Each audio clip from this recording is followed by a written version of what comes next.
नमस्ते, नमस्कार। आप सभी का स्वागत है आपके पसंदीदा यूट्यूब चैनल ज्ञान सागर में।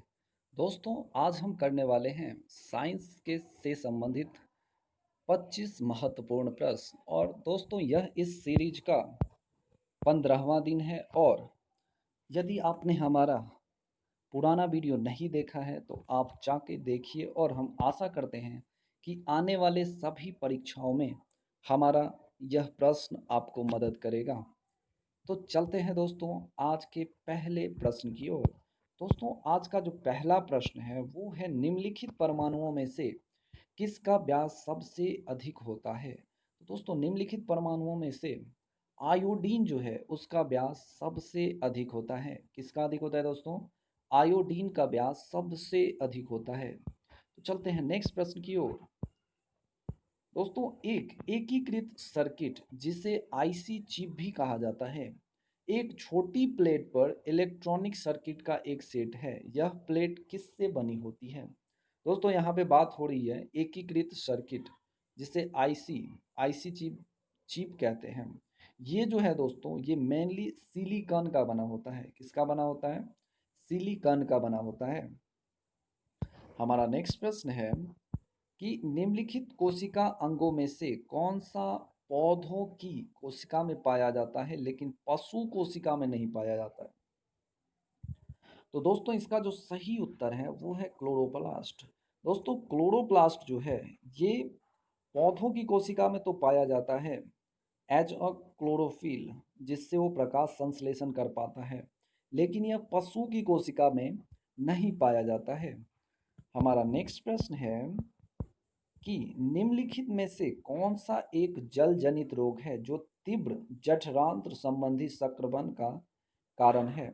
तो दोस्तों, आप सुने होंगे कि यदि हम ज़्यादा गंदगी फैलाते हैं और ज़्यादा जल कहीं पे जमाव हो जाता है, गंदे जल अगर हम पीते हैं, गंदे पानी पीते हैं, जिसकी वजह से हमारा पेट खराब हो जाता है और हमें उल्टियाँ आती है, उस रोग को क्या कहा जाता है दोस्तों? उस रोग को हैजा कहा जाता है। और जिसकी वजह से बहुत सारी मौतें भी हुई है हमारे देश में, हमारे भारत में और विश्व में भी हुई है। एक्चुअली हमारे देश में लोग उतने ज़्यादा अवेयर नहीं थे इस चीज़ के बारे में, इसलिए ये जो संक्रमण था वो हर साल बढ़ता था और बहुत ही ज़्यादा मात्रा में लोग इससे बहुत ही ज़्यादा संख्या में लोग इससे मारे जाते थे। लेकिन कुछ सालों से ये थोड़ा कम हुआ है क्योंकि हम लोग थोड़ा ज़्यादा अवेयर हुए हैं। तो दोस्तों, इस जल जनित जो रोग है, जल के संक्रमण से जो रोग होता है वो है दोस्तों हैजा। हमारा नेक्स्ट प्रश्न है कि केवल वे धातुएं एसिड से हाइड्रोजन को विस्थापित कर सकती है जो धातुओं की अभिक्रियाशीलता श्रृंखला में होती है। तो दोस्तों, इसका जो सही उत्तर है वो है हाइड्रोजन से ऊपर।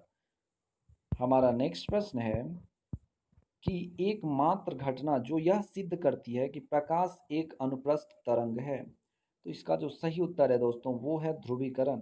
दोस्तों, प्रकाश का ध्रुवीकरण यह साबित करती है कि प्रकाश एक अनुप्रस्थ तरंग है।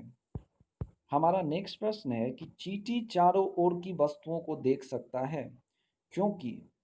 दोस्तों, चींटी चारों ओर की वस्तु को इसलिए देख सकता है क्योंकि इसका जो आँख है वो सिर पर होता है और यह 360 डिग्री घूम सकता है और जिसकी वजह से ये चारों तरफ के चीज़ों को स्पष्ट रूप से देख पाता है। हमारा नेक्स्ट प्रश्न है कि एंटीबायोटिक पेनिसिलिन जीवाणु के वृद्धि कैसे कार्य करता है? दोस्तों, एंटीबायोटिक पेनिसिलिन जीवाणु जो है वो हमारे बॉडी में बैक्टीरिया के लिए महत्वपूर्ण जैव रासायनिक रास्ते अवरुद्ध करता है। जैसे मान लीजिए हम किसी बीमारी से ग्रसित हैं, तो यदि हम एंटीबायोटिक सुई लगाते हैं या फिर एंटीबायोटिक गोलियां खाते हैं तो ये काम क्या करता है हमारे बॉडी में? ये करता है दोस्तों कि जो जिस रोग से हम बीमार हैं उसमें वृद्धि होने से ये रोकता है, उस वायरस को या फिर जो रोग हमारे अंदर है उसके विरुद्ध ये काम करता है, उस बैक्टीरिया के विरुद्ध ये काम करता है।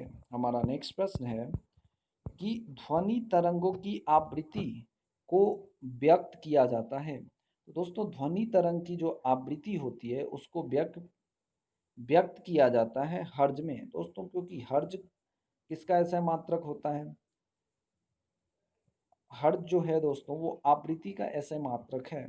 लेकिन दोस्तों यदि ध्वनि का जो वेग है, ध्वनि की जो स्पीड है, उसकी जो पावर है, इसको किस में मापा जाता है? तो इसको डेसिबल में मापा जाता है दोस्तों। किस में मापा जाता है? ध्वनि को डेसिबल में मापा जाता है, लेकिन ध्वनि की आवृत्ति को हर्ज में मापा जाता है। हमारा नेक्स्ट प्रश्न है कि फ्रिज जो होता है वो किस सिद्धांत पर काम करता है? तो दोस्तों फ्रिज वाष्पीकरण सिद्धांत पर काम करता है। किस पे काम करता है दोस्तों? वाष्पीकरण सिद्धांत पे काम करता है। दोस्तों फ्रिज का जो औसतन तापमान होता है वो 4 डिग्री सेल्सियस होता है, जिस पे जो भी चीज़ हम उसमें रखते हैं वो ताज़ा रहता है और उसे हम दोबारा यूज में ला सकते हैं। हमारा नेक्स्ट प्रश्न है कि एक व्यक्ति की काली, भूरी या नीली आंखें होगी, यह किस वर्णक के आधार पर तय होता है? तो यह तय होता है दोस्तों आइरिस। जिसका आइरिस लाल कलर का है वो उसकी आंखें लाल होगी, जिसकी नीली है वो नीली होगी, जिसकी काली है वो काली होगी। जैसे मेरी दोस्तों काली है, मैं वो बिल्ली वाले आंखों वाला आदमी नहीं हूँ, मेरी काली है पूरी। और आपकी कैसी है आई डोंट नो। तो चलते हैं आज के अगले प्रश्न की ओर। आज का अगला प्रश्न है कि शब्द एएयू निर्दिष्ट राशि इकाइयों को संदर्भित करता है जो कि ग्रीन हाउस गैसों के उत्सर्जन पर अंकुश लगाता है। तो दोस्तों एएयू जो है वो ग्रीन हाउस गैसों के उत्सर्जन पर क्या करता है? अंकुश लगाता है। हमारा नेक्स्ट प्रश्न है और आज का लास्ट प्रश्न है कि वोल्टेज को स्थिर रखते हुए यदि ढेर सारे लैंपों को एक श्रेणी परिपथ में जोड़ा जाता है तो परिपथ में समग्र धारा प्रवाह घटता है या बढ़ता है? तो दोस्तों ये घटता है। हमारे घरों में जो बिजली का कनेक्शन होता है दोस्तों वो समानांतर क्रम में होता है। अब दोस्तों समझने की बात यह है कि श्रेणी क्रम और समानांतर क्रम होता क्या है। यदि दोस्तों आपने एलईडी बल्ब देखा होगा जो हम लोग दिवालियों में यूज करते हैं, झालर वालर, वो दोस्तों श्रेणी क्रम में लगाया होता है। यदि उसमें से अगर एक बल्ब फ्यूज हो जाए तो आपके सारे बल्ब बंद हो जाते हैं। तो उसको श्रेणी क्रम कहा जाता है। यदि हम अपने घर में श्रेणी क्रम में कनेक्शन करवाते हैं, तो यदि हमारा एक बल्ब या एक फैन या कोई भी चीज़, अगर एक चीज़ बंद होगा तो पूरे घर की बिजली बंद हो जाएगी।